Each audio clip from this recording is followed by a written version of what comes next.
नमो विष्णुपादाय कृष्णपृष्ठाय भूतले श्रीमते भक्तिवेदांत स्वामिन्निति नामिने नमस्ते सारस्वते देवे गौरवाणी प्रचारिणे निर्विशेष शून्यवादी पाश्चात्य देश तारिणे हे कृष्णा करुणा सिंधु दीनबंधु जगतपते गोपेश गोपिका कांत राधा कांत नमस्तुते तप्त कांचन गौरांगी राधे वृंदावनेश्वरी वृषभानुसुते देवी प्रणमामि हरिप्रिये वाञ्छाकल्पतरुभ्यस्य कृपा सिन्धुभ्य एव च पतितानां पावनेभ्यो वैष्णवेभ्यो नमो नमः। जय श्री कृष्ण चैतन्य प्रभु नित्यानंद श्री अद्वैत गदाधर श्रीवासादि गौर भक्त वृंद हरे Krishna Krishna Krishna Hare Hare Hare Ram Ram Ram Hare Hare Hare Krishna. So welcome to the Nectar of Instructions Bhakti Shastri study. We have been discussing text 5 since the last two classes. Today we will complete the discussion on text 5. Text 5 is a very, very important text, and we have been going quite elaborately into the commentary. This is one of the most difficult commentaries you will find of the Bhaktivedanta purports, which is more difficult even in the Bhagavatam, if you see, because many devotees have many confusions about what exactly is Prabhupada trying to say in these purports. And that is why before we started this commentary study, we went to the terminologies of what is the Kanishta, Madhyama, and Uttama. We spent an entire class on this. And then we began with the purport, paragraph 1 and 2, where Prabhupada speaks about, the definitions that we have to apply these sixfold loving exchanges with careful discrimination. And then Prabhupada gives who is a Kanishta and who is a Madhyama and who is a Uttama. And then from paragraph 2 and 3, we saw Prabhupada again speaks of the Kanishta and the Madhyama. But again, there he speaks from the Bhagavad perspective, which is quite different from what he has spoken here. This is the Bhakti Upadeshamrit perspective. So we saw that Bhagavad perspective, and we saw how a Madhyamadikari deals with the Prakrit Sahajas, the innocent and the neophyte. We saw this. And then we started understanding of the three kinds of Vaishnavas and offering respects as per Rup Goswami's definition of NOI. So this is what he deals from paragraph 4 to 8. This is what we saw yesterday, as far as I remember. Yeah, it was yesterday. And 4 to 8. So this is not required here. 4 to 8. And paragraph 9 onwards is where we are going to begin our discussion. And we have now quite a good idea of who is actually initiated and what it really means to be on the Madhyama platform. What are the symptoms? All that we saw. We saw the definition of Diksha, what is Divagyanam, which is actually Diksha. So yesterday we had that discussion. So now let's begin with paragraph 8.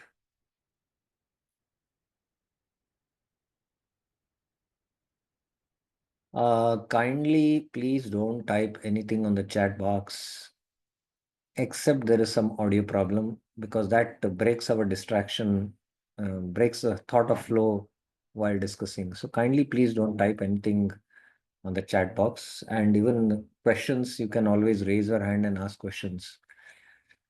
The chanting of the holy names of Krishna is so sublime that if one chants the Hare Krishna Maha Mantra offenselessly, carefully avoiding the 10 offenses, he can certainly be gradually elevated to the point of understanding that there is no difference between the holy name of the Lord and the Lord himself. Now, please mark this statement of Prabhupada that one has to chant the holy name offenselessly. This is without committing any offense. That means he has to carefully avoid the 10 offenses, you know, and then he will be gradually elevated. He'll be gradually elevated. That means if you're on Namaprad stage, there's no question of elevation. Only when you start avoiding the offenses and you start coming to the offenseless chanting, then there is elevation happening. Please note this point. In our Harinam Chintamani seminar on the holy name, we discussed this Namaprad Pramad for 3.5 days. Of course, the fourth, that half day is based on the discussions what we have. We practice chanting of 64 rounds. There we go quite elaborately into this discussion. But Prabhupada is very clear here also. One who has reached such an understanding should be very much respected by neophyte devotees. So one who is on the Namabas platform of chanting, he is a Madhyamadikari also. A Kanish Adhikari is, again, a general definition is who is chanting Namaprad. A Madhyama is Namabhas, and a Shuddha or the Uttamadikari is chanting Shuddha Nam.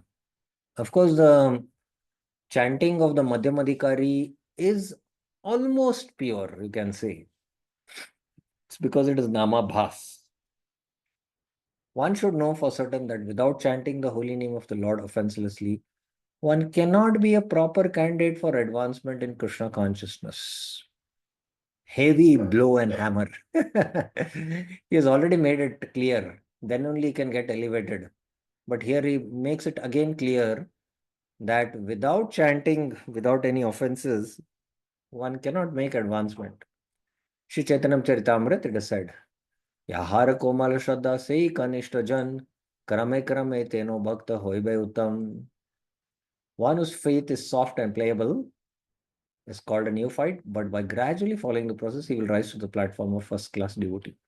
So, this is again from the Sanatan Shiksha, and we have to understand that based on your strength of purity in chanting, you elevate yourself from the Kanishta to the Madhyama and then Uttama. And remember, this is from the Bhakti Rasamrit Sindhu perspective again. You become more and more qualified to practice Shuddha Sadhana Bhakti. Please remember that. Okay. Everyone begins his devotional life from the neophyte stage. It's not that you can begin from the advanced stage. No, you have to begin from the neophyte stage. Everyone begins his schooling from first standard, then the 10th standard, then the PUC, then the engineering. Nobody starts with engineering, But some are exceptional and very, very intelligent born. Maybe they quickly finish their 10th and by 16 they finish their engineering, and generally people finish by 22 years, but at 16 only they can finish. Some can finish PhD also by 18 or 19, but they are very rare cases. That means in the previous life they have very elevated and very quickly they come to the Uttamadikari platform of Shastra Yukta Nipuna, and then from there they make very swift advancement. But if one properly finishes chanting the prescribed number of rounds of the Harinam, he is elevated step by step to the highest platform of Uttamadikari. Now, again, all this Uttamadikari definitions is based on Bhakti Rasamrit Sindhu.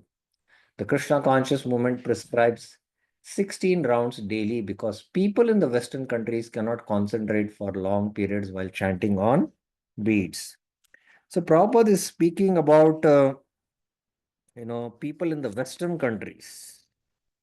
So that is very important. He's speaking about the Western countries, not for India. India has also turned out imitating the West, and it has become more Western. Therefore, the minimum number of rounds is prescribed. Please remember, this is the bare minimum you have to do. Please don't think that if we are chanting 16 rounds, it is very elevated. Prabhupada in one of the Chaitanya Charitamrita's purports says that chanting 16 rounds is actually a prescription for the neophytes. So if you want to make advancement, then you have to increase your rounds. Of course, that increase comes with quality. The quantity will automatically increase with quality. But sometimes we come up with the argument that, you know, uh, I'm not chanting my 16 rounds because, I'm focusing on quality and that's why I don't want to increase my quantity.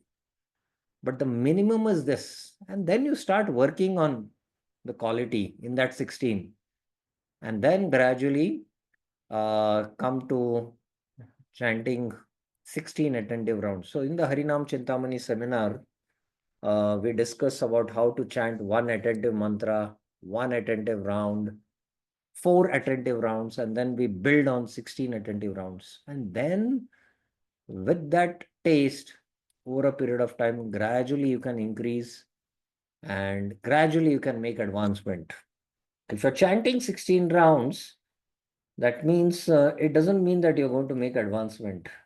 You'll make advancement, but very, very, very, very little at a slow pace, snail pace. But if you want to make substantial advancement, then you'll have to chant very attentively and hear the mantra. You'll have to chant very attentively. And then you can make gradual advancement. Gradual, huh? Please remember that. However, Srila Bhakti Siddhanta Saraswati Thakur used to say that unless one chants at least 64 rounds of japa, 100,000 names, he's considered fallen patita. Now, this is a very remarkable statement which Prabhupada is making.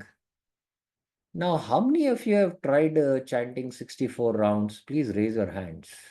I'm also raising. Sometimes I've chanted 64 rounds. How many of you have chanted 64 rounds? 1, 2, okay, 3. Okay, I'll ask Jitendra Khatri Prabhuji.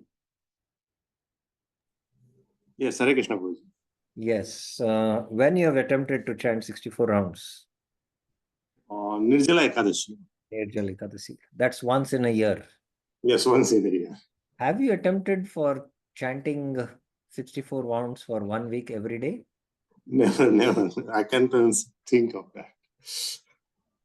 It was a free plant actually. I was taught. Yeah, and, but have you ever thought that when I continue this after chanting the 64 rounds on Nirjala Ekadasi, let me next 1 week chant 64 rounds? Did you feel like that? Yeah, on that day, what happened actually that after completing the 64, I again continued for another session. But So, next day, did you do 64 rounds?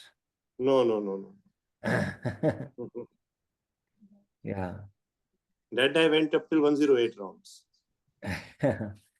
So basically, what is our experience and what Bhaktivinoda Thakur says in the Harinam Chintamani is to chant 64 rounds. As you build on these blocks of 16 rounds, as you keep on chanting from 16 to 20, 24, 32, our energy levels come down and it becomes difficult now to battle with the modes. And as we try to complete 64 rounds, we are exhausted. But one who has taste and one who is chanting Shuddhanam, or at least Namabhas, as he chants, he is relishing more and more, more and more.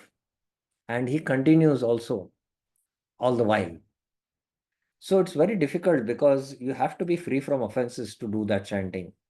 So the point what I wanted to make here is that actually when you chant 64 rounds, you realize how much conditioned you are, how much fallen you are.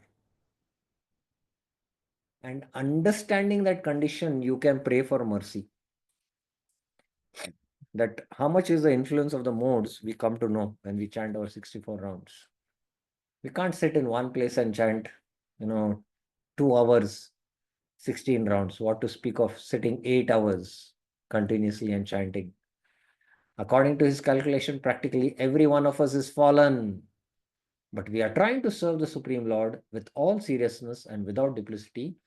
We can expect the mercy of Lord Sri Chaitanya Mahaprabhu, who is famous as Patita Pavan, the deliverer of the fallen. So here Prabhupada is making this point clear that according to Bhaktisiddhanta, everyone is fallen, because if you have taste, you will chant every day 64 rounds. And because you're relishing Shuddha Nam, you cannot live without Nam. Nam Ras, you're captured by Nam Ras.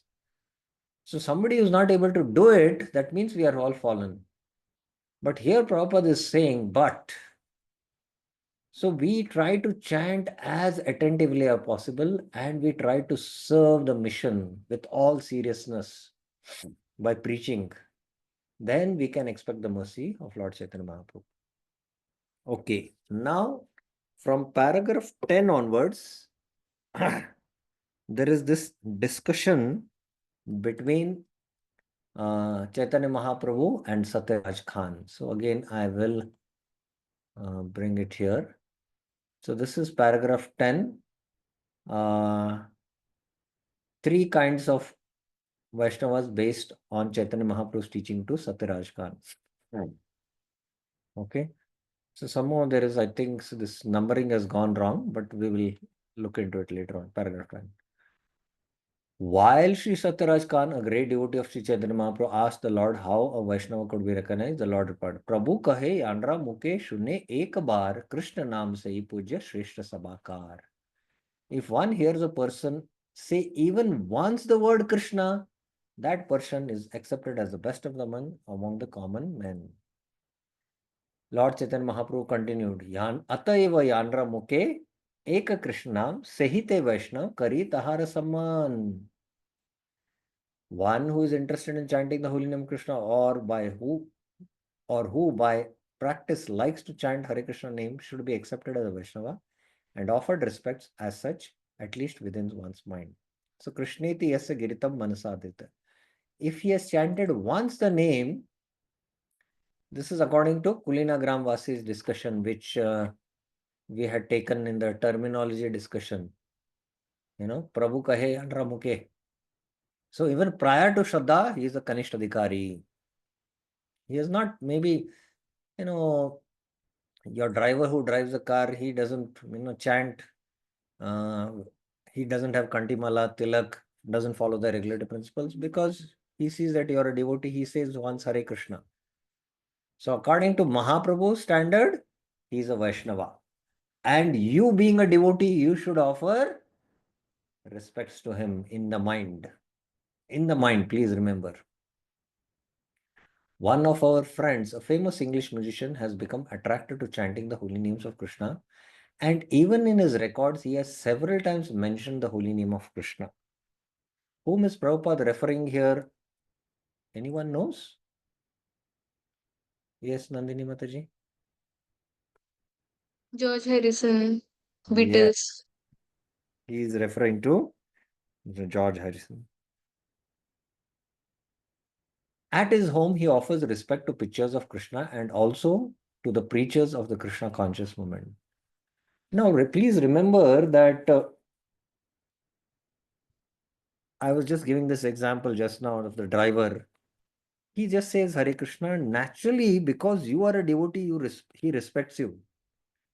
But you who are a devotee, because this person has taken the name of Krishna, he himself doesn't recognize he's a devotee.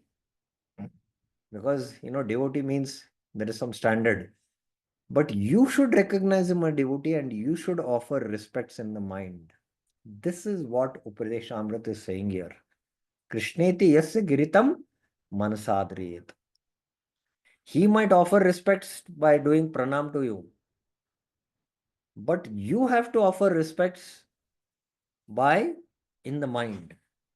In the mind. Now, why it is mentioned that you should offer respects in the mind? What is the reason? Can anyone think about it? Why in the mind? This person, he is not having tilak, kantimala.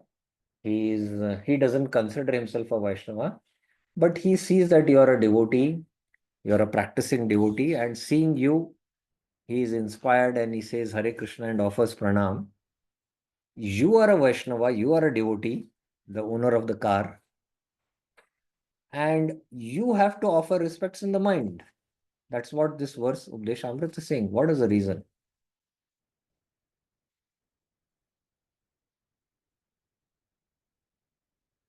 Anyone? Think about it. What is the reason? What is the reason? Anyone?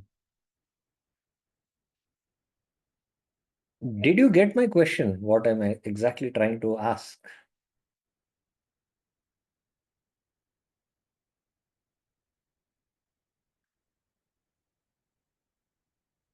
Yes or no?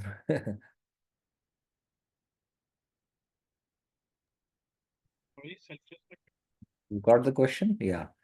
So who would like to answer? I don't know why the audio is still not clear. Who would like to answer this? Yes, Priya Mataji.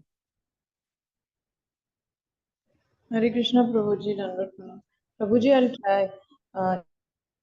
We are actually offering respect to Krishna inside, the super soul inside him. Pardon?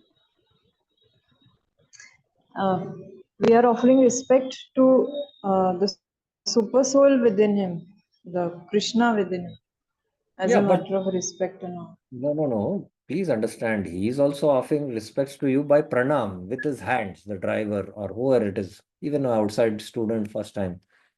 But you are a devotee, you are supposed to offer respects in the mind. Why not you put dandavats to him or pranata vishya, or you offer full dandavats? Why you are not supposed to? You are supposed to offer in the mind. What is the reason for that? Yes, Nandini Mataji. Prabhuji, I'm not sure. I'm just trying. Prabhuji, maybe because he is not yet practicing all the Vaishnav culture, and uh, so that his behavior may not sync with the Vaishnav etiquettes, and others might judge. Whose behavior? His behavior. Means the watchman or whoever. Hmm. But why you are not supposed to offer him dandavats or respectful obeisances?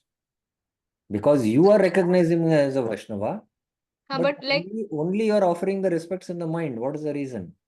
so maybe so the third person who is like observing or watching, he should not be like, he should not judge the watchman as a Vaishnava. No, forget about the third person. It's only between two persons. Tell me then.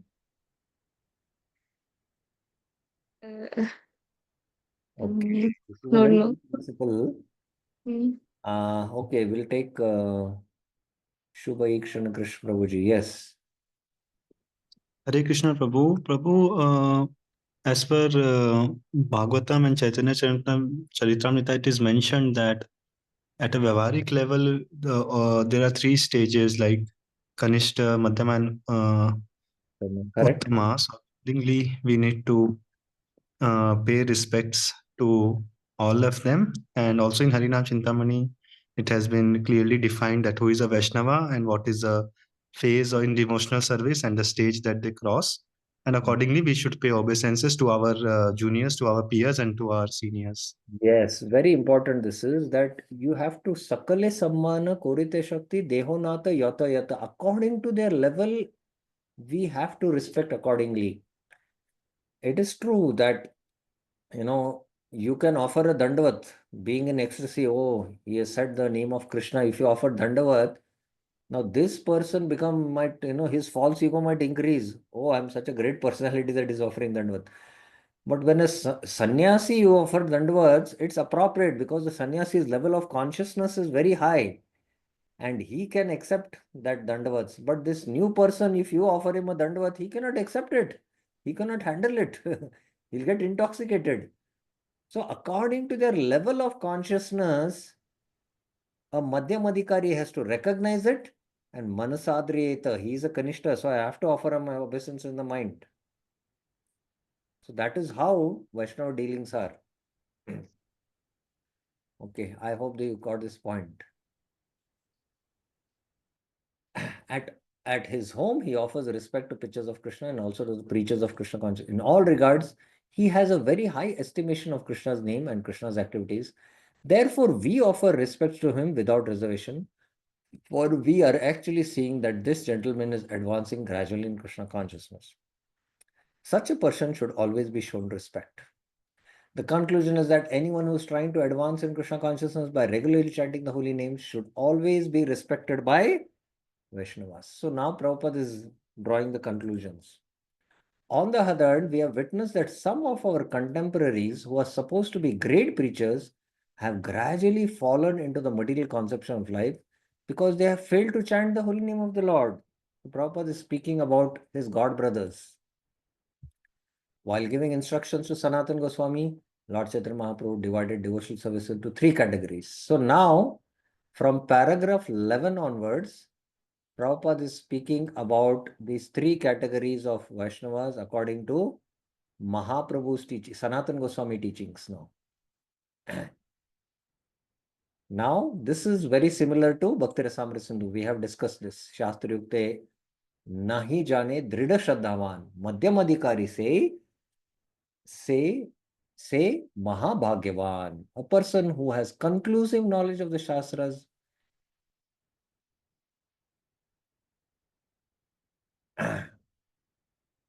Okay, a person whose conclusive knowledge of Shastras is not very strong. Shastri Yukti Nahi Jane Drida, but who has developed firm faith in chanting the Hare Krishna Maha Mantra. He is Shraddhavan, Drida, and who is undeterred in the execution of his prescribed devotees. Should be considered a Madhyamadhikari. Such a person is very fortunate. So this is Sanatan Goswami's teachings. So here the Kanishta Madhyama is based on Bhakti Rasamrita Sindhu, because Bhakti Rasamrita Sindhu and Sanatan Goswami teachings are parallel. Actually, it is Sanatan Goswami teachings are Bhakti Rasamrita Sindhu, which is also taught to Rupa Goswami and written by Rupa Goswami. A Madhyamadhikari is Shraddhavan, a staunchly faithful person, and he is actually a candidate for further advancement in devotional service.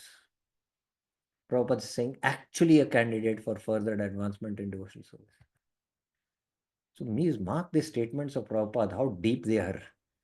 So only when I explained to you yesterday, the IIT, entrance exam, one is having the 6th rank, one is having 500 rank, one is having the 990 rank. All three enter IIT.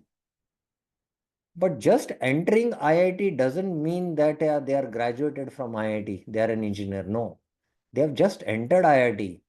Now there's 4 years they have to study. And 4 years after studying, they have to pass. Maybe the 990th rank student who has actually entered IIT but fail, or he might leave the college, then he doesn't become an engineer. Only one who is on the intermediate level, the Madhyamadhikari, he with his, faithful, being faithful and regular execution of the prescribed, that means regularly studying classes, writing all the assignments, regularly attending the classes, he becomes, he writes his exams, and then at the 4th year, he graduates. So similarly, a Madhyamadhikari is staunchly faithful. He is having Shastric knowledge, but not conclusively, because he can be defeated by others. But although he is defeated by others, his conclusion of the Shastra is very firm in his heart. That doesn't shake. So only a Madhyamadhikari from Bhakti Rasamrit Sindhu perspective, who is a candidate for practicing Shuddha Sadhana Bhakti, he becomes, eligible to, enter into Shuddha Bhakti and thereafter make further progress. Therefore, in the Chaitanya Charitamrita Madhya, it is said, Shraddhavan Jana hai Bhakti Adhikari Uttama Madhyama Kanishta Shraddhanusari. Shraddhavan Jana hai Bhakti Adhikari. For doing Bhakti, you have to be Shraddhavan. You have to possess Shraddha. And the Shraddha from the Kanishta rises up to the Madhyama and goes till the Uttama. Shraddha Anusari. Shraddha here means actually also is knowledge, Shastra Yukta Gyan. Because Shraddha means what? Shastrartha Vishwas. Understanding the meaning of the Shastra and applying it in one life. One becomes qualified as a devotee on the elementary platform the intermediate platform and the highest platform. See here, Prabhupada doesn't use the definition of Kanishta, Madhyama. I had mentioned, na? Kanishta, Madhyama means beginner, intermediate, and advanced. So Prabhupada uses elementary, intermediate, and platform highest, uh, according to the development of Shraddha, according to the development of Shraddha. And then Prabhupada quotes again in Chaitanya Charitamrita, Madhya. So it is same, all these verses are coming very close by this said. Shraddha Shabda Vishwas Kahe, Sudrida Nishchay, Krishna Bhakti Kaile Sarva Karma Krita Hoy. By rendering transcendental service to Krishna, one automatically performs all subsidiary activities. So this Shraddha Shabde Vishwas. So there is Shraddha and Vishwas, deep faith. Sudrida Nishchay. Sudrida Nishchay. By doing Krishna Bhakti, I need not perform any other duties. All other obligations are, I have fulfilled them.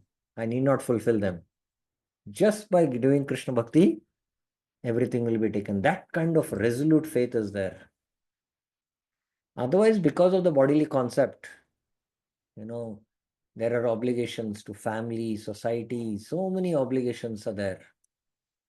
But at this point of his development of Krishna consciousness, he has acquired transcendental knowledge, and with that faith, deep faith, he has transcended the modes. He's almost like on a Madhyamadikari platform, which is like a Nishta platform, which is like a self-realized platform. And that is why now, being situated on this platform, he is qualified to practice Shuddha Bhakti.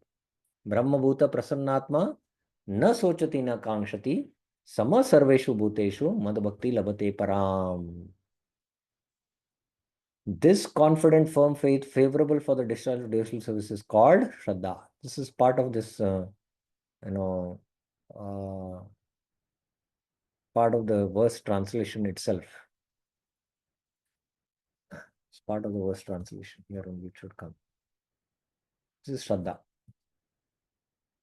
Shraddha, faith in Krishna, is the beginning of Krishna consciousness. Faith means strong faith. That means Madhyamadikari. Weak faith means, from there Krishna consciousness doesn't begin. We are still in the nursery school. We have not entered the school. The words of Bhagavad Gita are authoritative instructions for faithful men. And whatever Krishna says in the Bhagavad Gita is to be accepted as it is without interpretation. Now here comes a very, very interesting discussion. Prabhupada defines now what is Shraddha based on Bhagavad Gita. Now, how do I know that I have developed this kind of deep faith? I can understand based on how much I can understand the Bhagavad Gita, how much all the doubts are cleared for me, and I am firmly clear of the teachings of the Gita. And that Shastric conclusion and knowledge of the Gita is there. And the conclusion is coming to the ultimate conclusion of Sarva Dharman Parityajya also. This is the way Arjuna has accepted Bhagavad Gita. After hearing Bhagavad Gita, Arjuna told Krishna, Sarvam etad ritam manne yan mam vadasi Keshava. Oh Krishna, I totally accept as truth all that you have told me.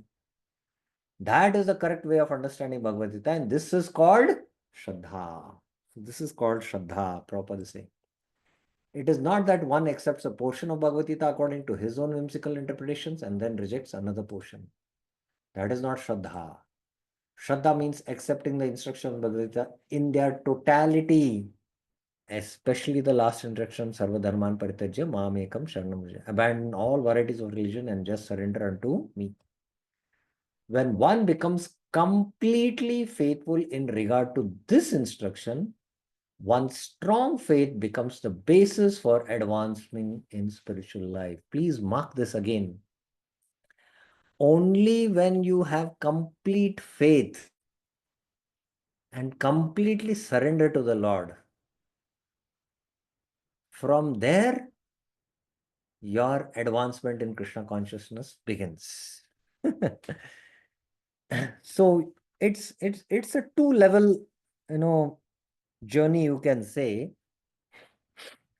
Like there is one journey when you're especially catching a flight, there's one journey where from your home you take a taxi or your own car to the airport. That is one level of journey. And then when you sit in the flight, then the flight takes off.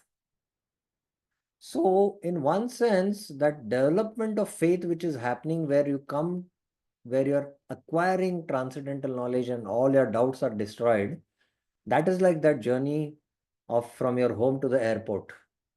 But sitting in the plane and the plane taking off is where you rise up in Krishna consciousness, advance in Krishna consciousness. So, this we should have a clear understanding.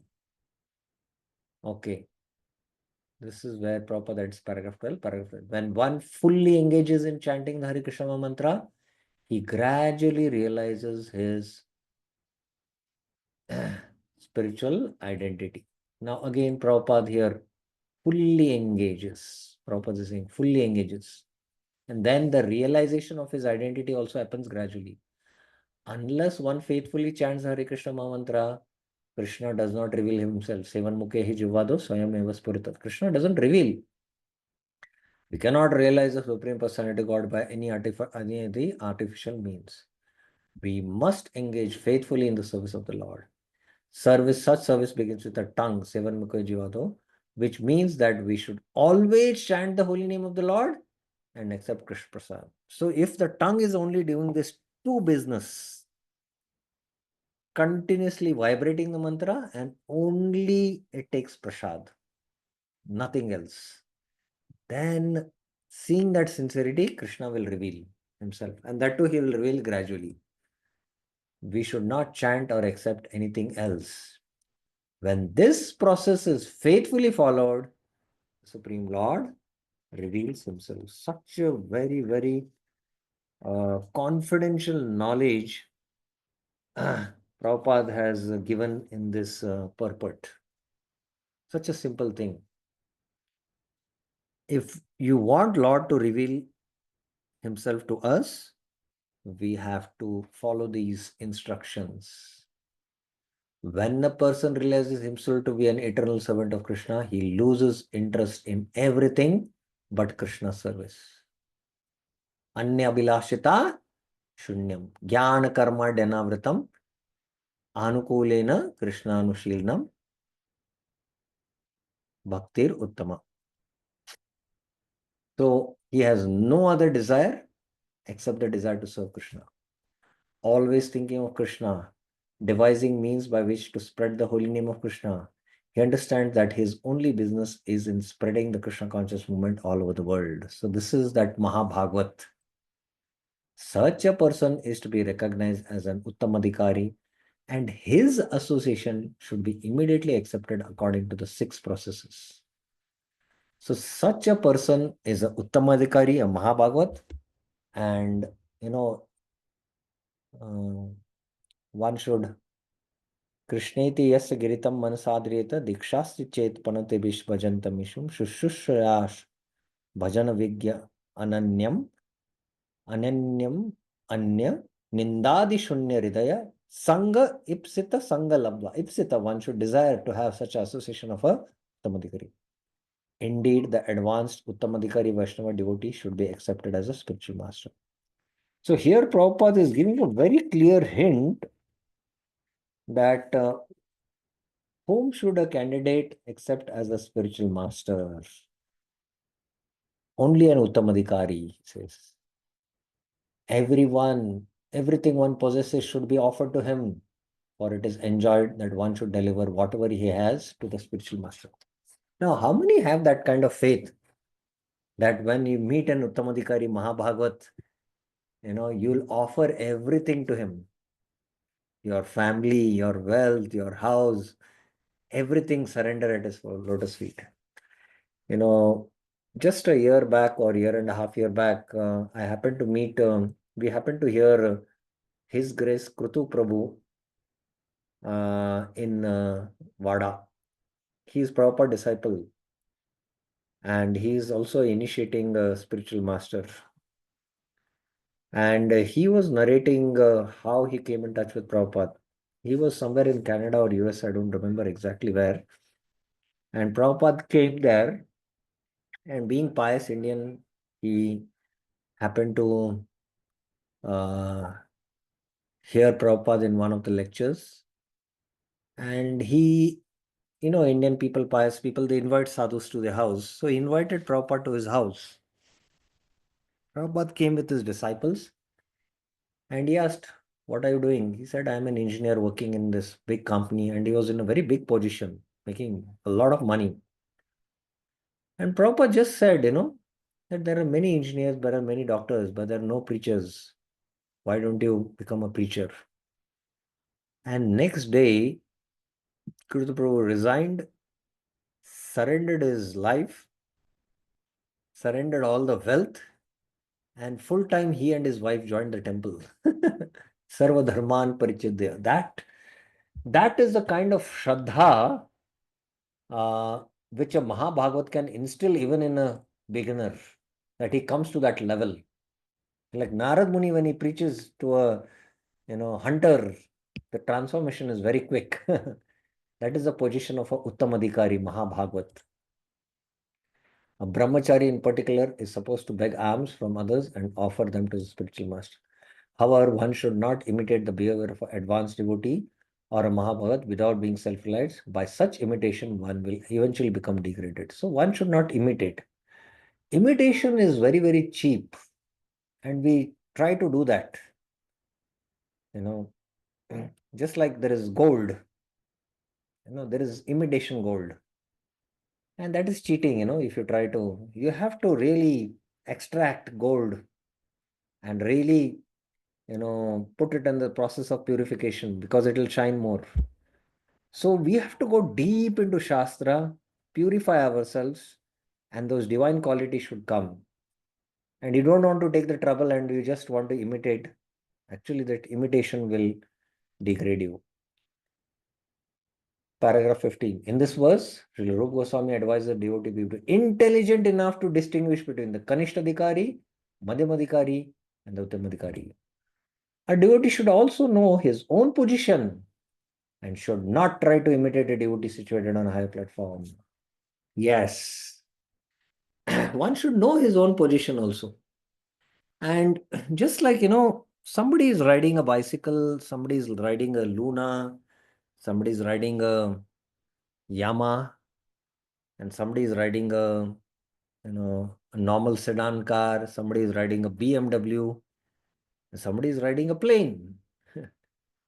Now, all these people are riding, but they are riding in different vehicles, and these different vehicles are at different speeds. The bicycle is going at a slow speed and is struggling, pedaling, The BMW is going at a very high speed, but the plane is going at a still higher speed.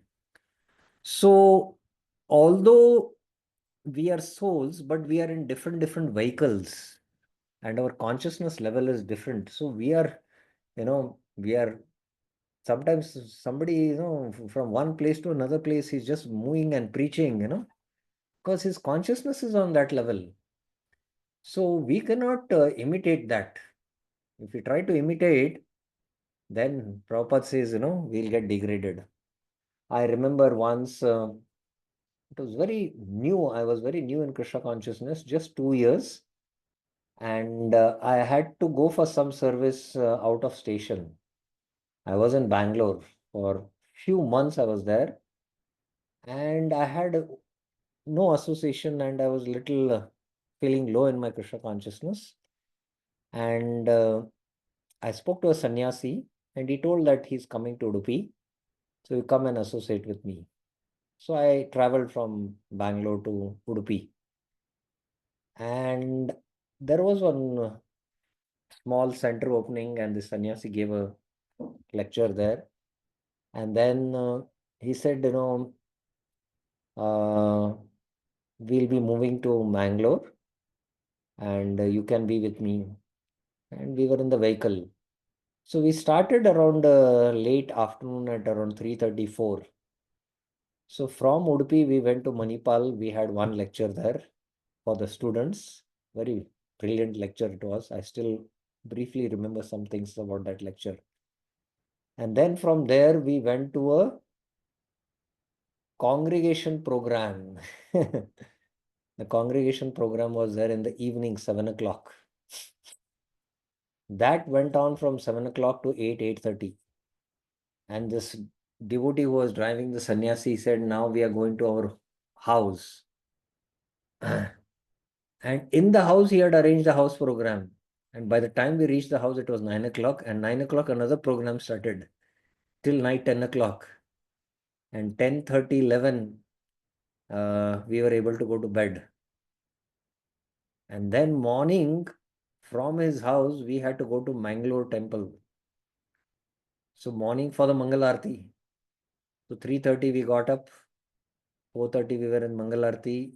And I was also there in the Mangal Aarti. By the time, 3 classes in the night and late night sleep, I was exhausted and tired. And by after Mangal Aarti, I was fully exhausted. I went and collapsed. And later on, when I woke up, it was morning 9 o'clock, breakfast time. And the other brahmacharis told me that the sannyasi not only attended the Mangalarti, he chanted the rounds, then he led the Guru Puja. After the Guru Puja, he gave the class. And after the class, when I woke up, I saw the sannyasi was fresh. And I was wondering, my goodness, I'm fully exhausted. And after these 3 classes in the night, morning Mangalarti, still fresh. So, it is based on the level of consciousness and we cannot imitate. So one has to know his own position and should not imitate. Srila Bhaktivinoda Thakur has given some practical hints to the effect that an Uttamadhikari Vaishnava can be recognized by his ability to convert many fallen souls to Vaishnavism. So he has given some idea. A Mahabhagavat, Uttamadhikari is like a touchstone. Anyone who comes in touch with him, we saw the definition of a Mahabhagavat from the Kulinagram Vasi's perspective. Based on Nam. Yandra Darshan Mukhe Ase Krishna Nam Tahara Jani Tumi Vaishnava Pradam. A first class Vaishnava is he whose very presence make others chant the holy name. So they attain so much Shraddha that from their mouth they utter the name of Krishna. So now they become candidates for advancing in Krishna consciousness. So he has transformed others into Vaishnavism.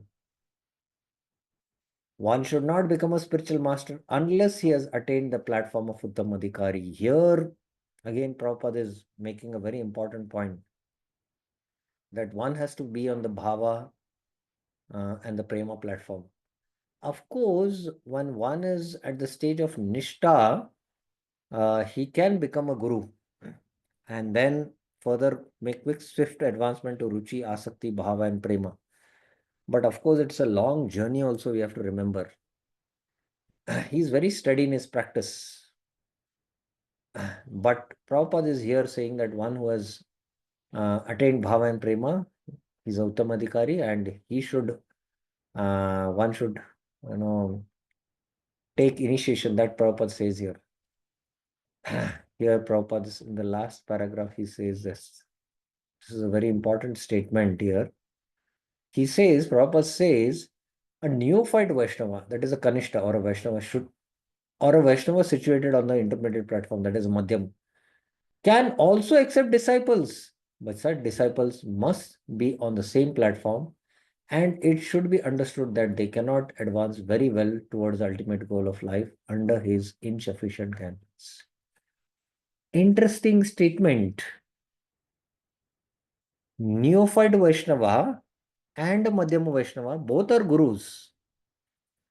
Because, anyone who is 5 years, 10 years in the movement, he might be taking device course and preaching to the new devotees. And under his guidance, these devotees are practicing Krishna consciousness. He's also, in one sense, a guru.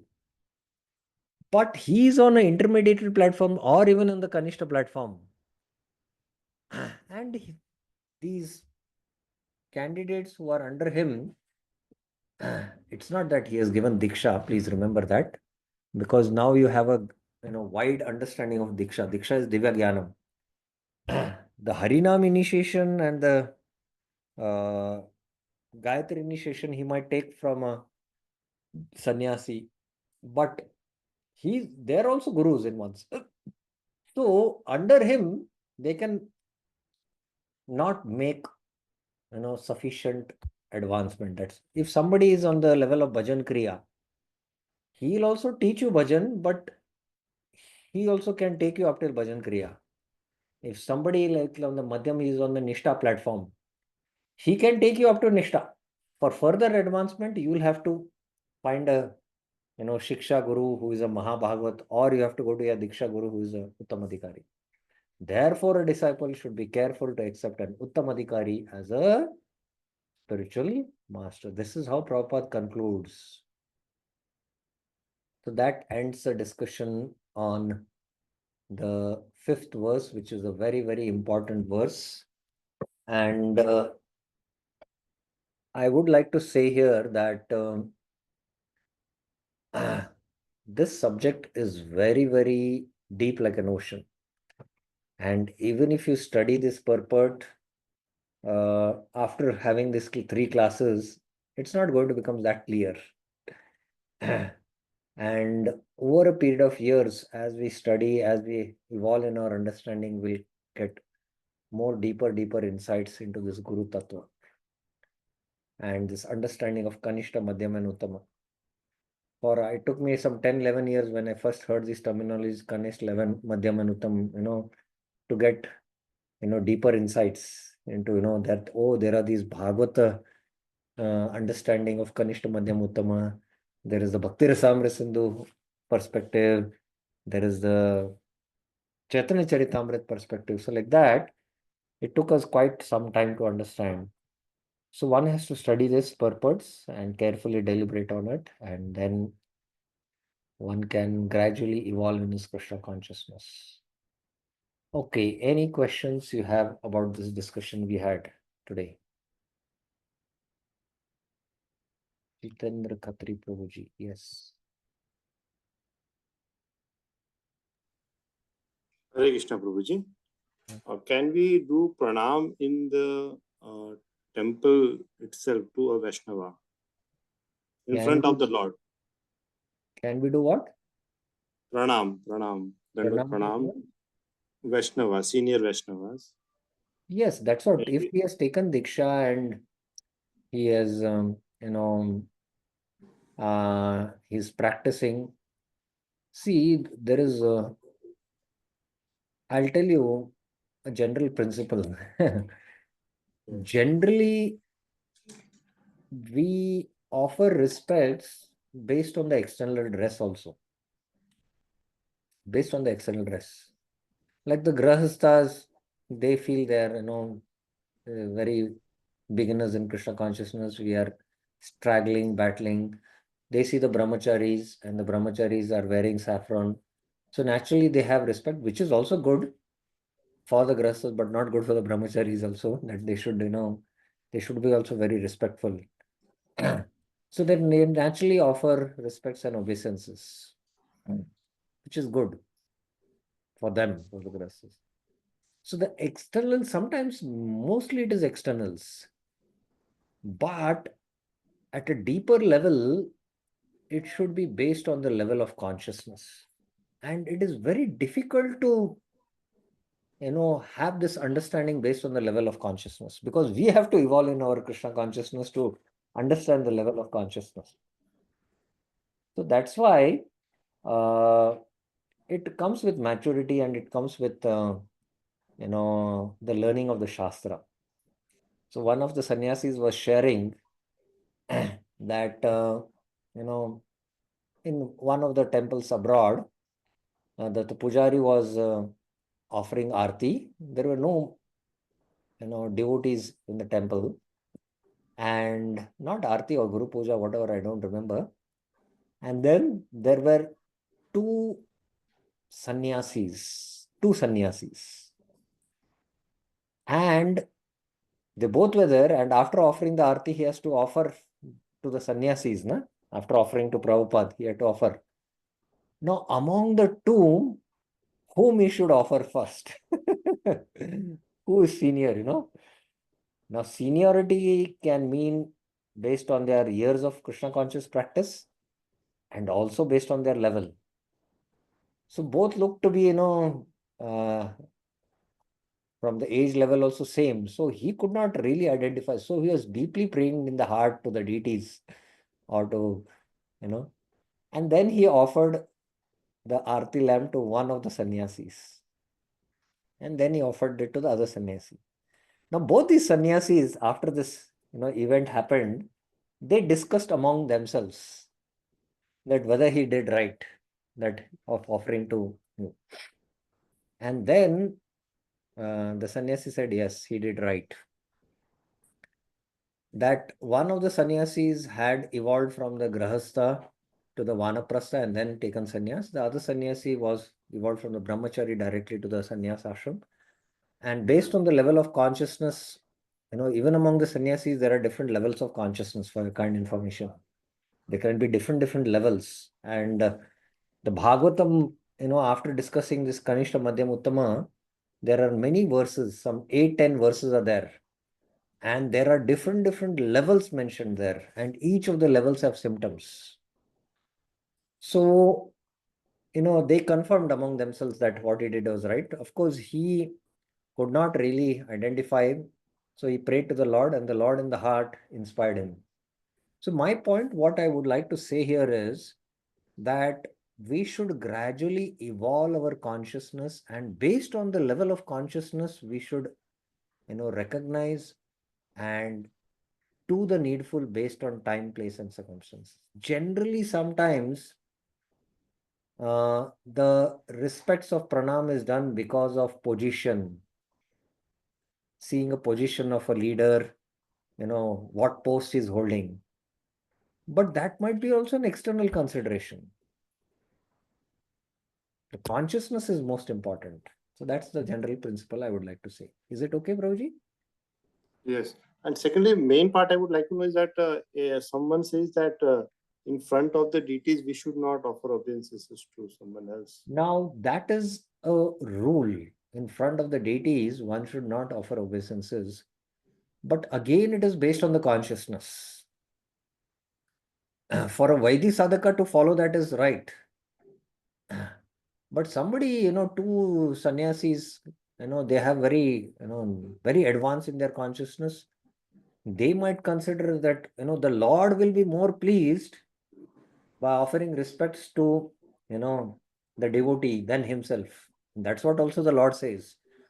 So it is again based on the level of consciousness. They might break a lower principle to breaking a lesser rule for a higher purpose. This is what is a, axiom.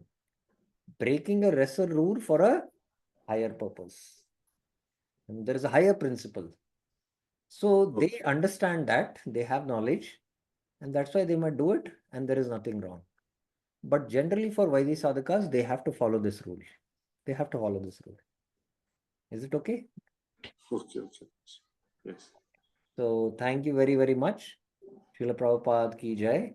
Shri Updeshamrit ki jai. Shri Rupa Goswami Pad ki jai. Hare Krishna.